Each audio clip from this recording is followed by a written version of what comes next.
Okay, hello everybody. Welcome to Korean Atlanta Mentorship here with another video. Can you believe it's December already and we're already going into 2026? So, you know what that means? A lot of people will be in Christmas debt, and I'm just gonna type in Christmas debt to see what Google has to say about it. And usually, interesting, about $1,100 in holiday debt on high interest rate credit cards. All right. And 45 to 50% still had debt from the previous year's holiday. Okay. So let's go ahead and take a look at this. So we got some credit card debt here. We'll assume that's Christmas debt, and then we're just going to go ahead and pay it off. And I know, sometimes people say, well, your numbers aren't realistic. So I'm going to kind of go for, quote, more realistic numbers this time. Which usually means that you have less debt, but I like using higher incomes because if you use higher incomes, you have more debt, and it's easier to master the strategy than with lower debt. But that's what we're going to do today with velocity banking. So what is velocity banking? It's just a debt payoff strategy where essentially you don't save money and then you use a line of credit to help pay off your debt. So first step to doing velocity banking is creating a budget. So you have your income, expenses, checking and savings, and then we have our expense breakdown of every single debt that we have, right? And then in this last line right here, we have our $2,000 a month in personal expenses that we always have to pay for. So what I'm going to do here is copy and paste, right? Copy and paste the budget, and then the first mental hurdle we have to kind of get over is that we're not going to save any money, right? So as you can see right here, in our checking and savings, if money comes in, we treat the checking and savings as a middleman, not the final destination of our money. So that's what essentially what we're doing here, and then we're going to focus on this cash flow number. Now, if money comes in and we're just kind of throwing it right out, where does it go? It goes into something called a line of credit. So what's a line of credit? It's basically a financial tool where you could borrow money, pay it back, and then use it over and over again, right? So a credit card is a form of a line of credit because you swipe, pay it back, and use it over and over again. And I think people forget that. And I think the reason that people forget that is because, you know, uh, we think of the checking account as like the final destination of our money when you could just put it all in the credit card. Maybe leave some cash out for things you have to pay for with cash, like rent or possibly loans.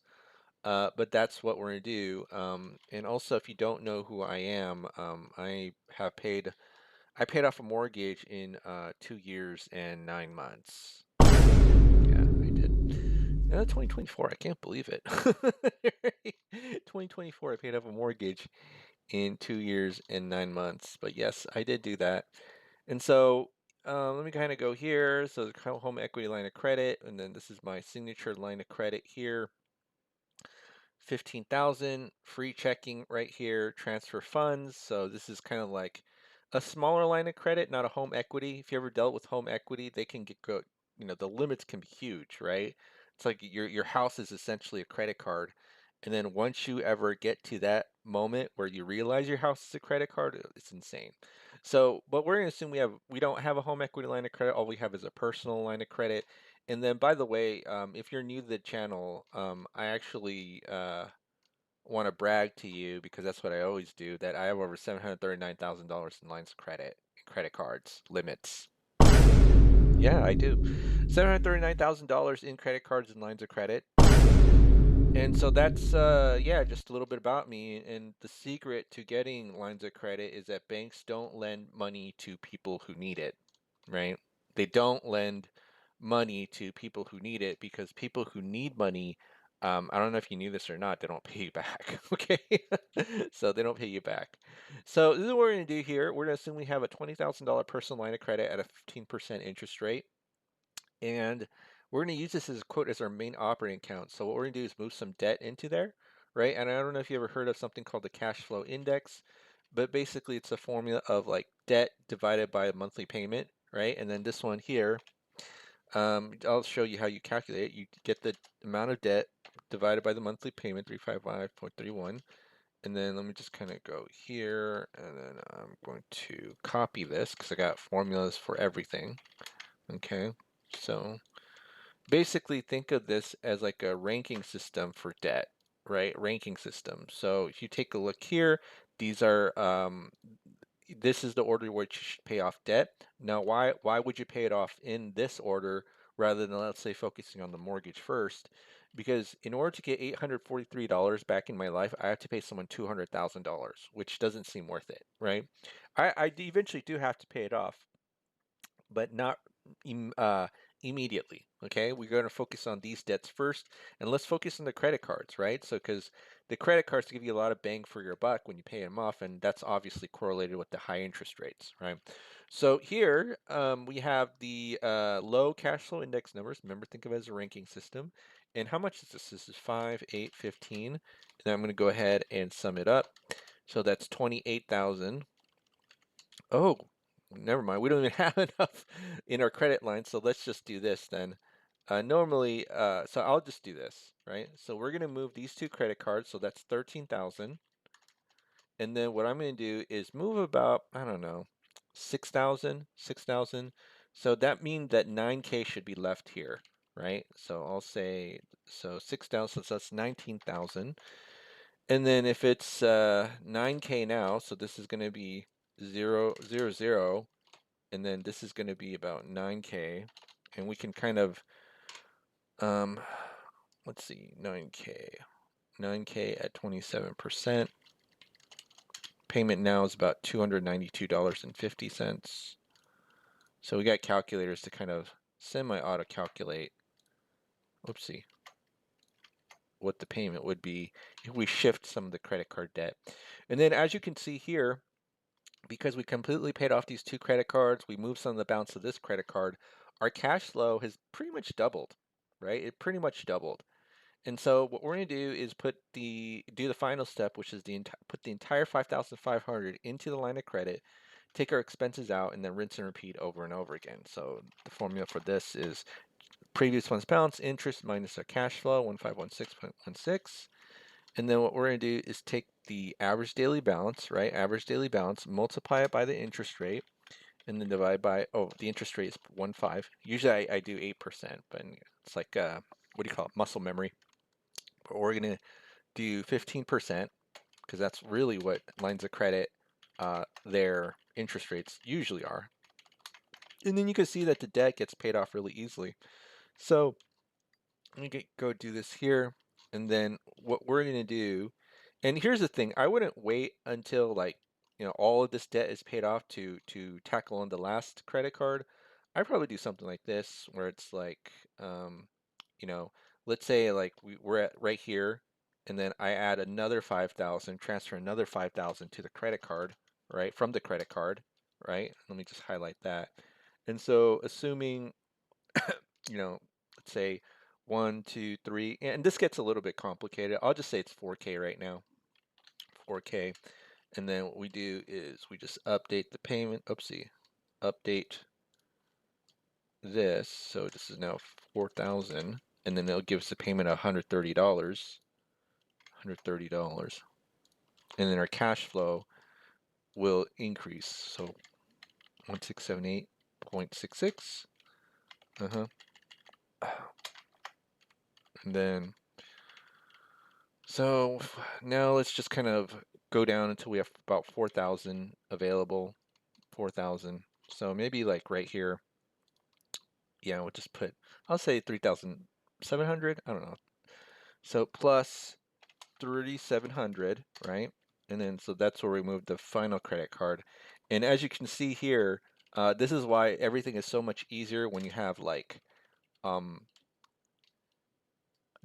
the max amount available in a line of credit rather than small lines. All right, so I'm gonna go ahead and do this, and then now we paid off the credit card debt. So this is 18, right? 18 months.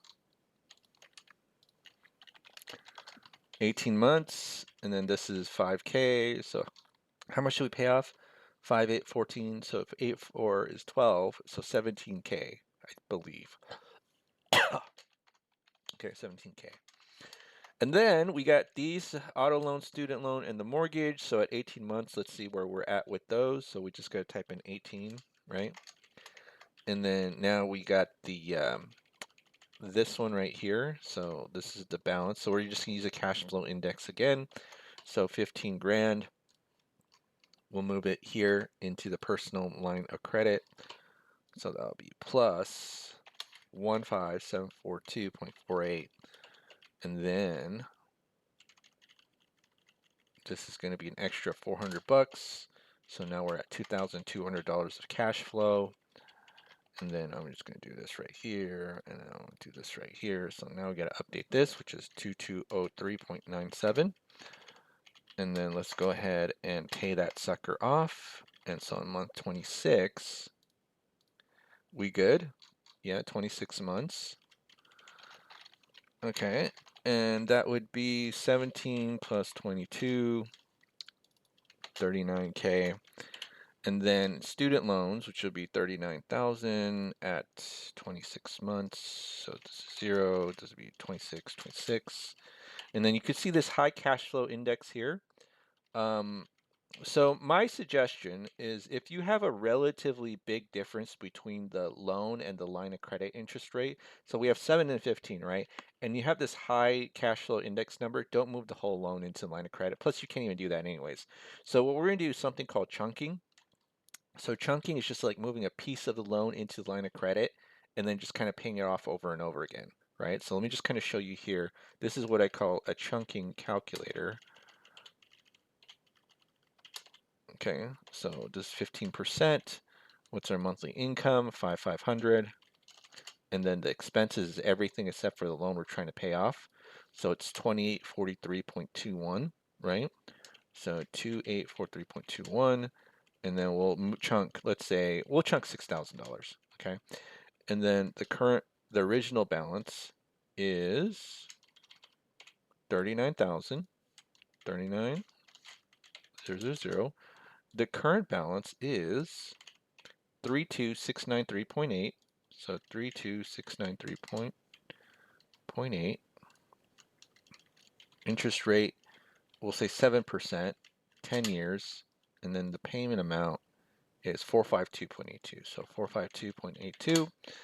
And then you see it gets paid off in 1 year, right? So basically that's what would happen. And then I'm just going to go in here and here. And so what does this look like when you're doing in real life? You just kind of do plus 6,000, keep paying it off with your cash flow, and then add another 6,000 here, right? So this will pay off in about 2 or 3 months, right? And then just keep doing it until that loan is gone. So this is going to be 0 right here in 26 plus 12, that's 38 months. And then there'll be 39 plus 39, right? So that's 78K. 78K. And then here in a mortgage, $200,000. So we're just going to do the same thing. We're going to chunk it. Remember what I said, which is that if there's a high interest, high difference between the loan and the line interest rate, and you have a very high cash flow index number, 226, right?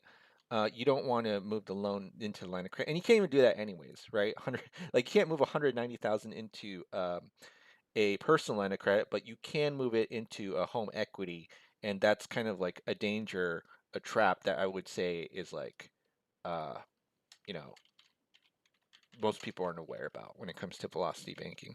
So the living expenses is now 2,000 because we're separating the loan we're paying off versus all other expenses.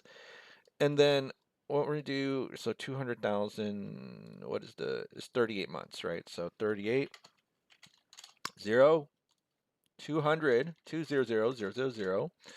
And then the current balance is 186,336.41. 186,336.41. Right? And then so that gets paid off in 4.8 years, right? 4.8 years. So 38 plus divide by 12 plus 4.8. So that's 7.97 years. And then we're debt free. Okay? All right, we're debt free. All right. Well, that's it for today, folks. So hopefully you don't get into this much Christmas debt. Winter is coming, right? I've actually never watched Game of Thrones.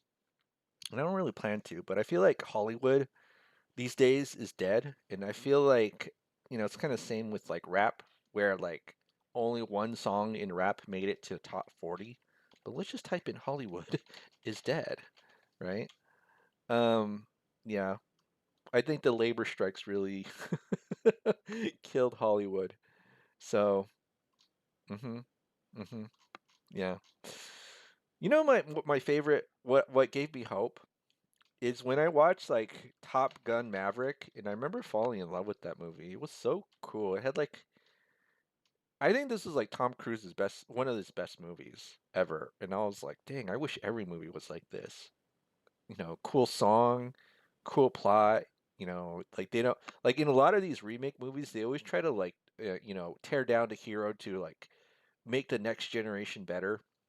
And a prominent example of this is like the new Star Wars movies that nobody cares about. In fact, no, let me type in nobody cares about Star Wars anymore. Uh, yeah, yeah, they really screwed up with that one. They really screwed up on Star Wars because the reason why they did is the why nobody cares is because they tore down the old guard in order to like make room for the new guard, right? But then with Top Gun Maverick, it's like the mentor actually taught the student something, which is kind of rare in movies nowadays.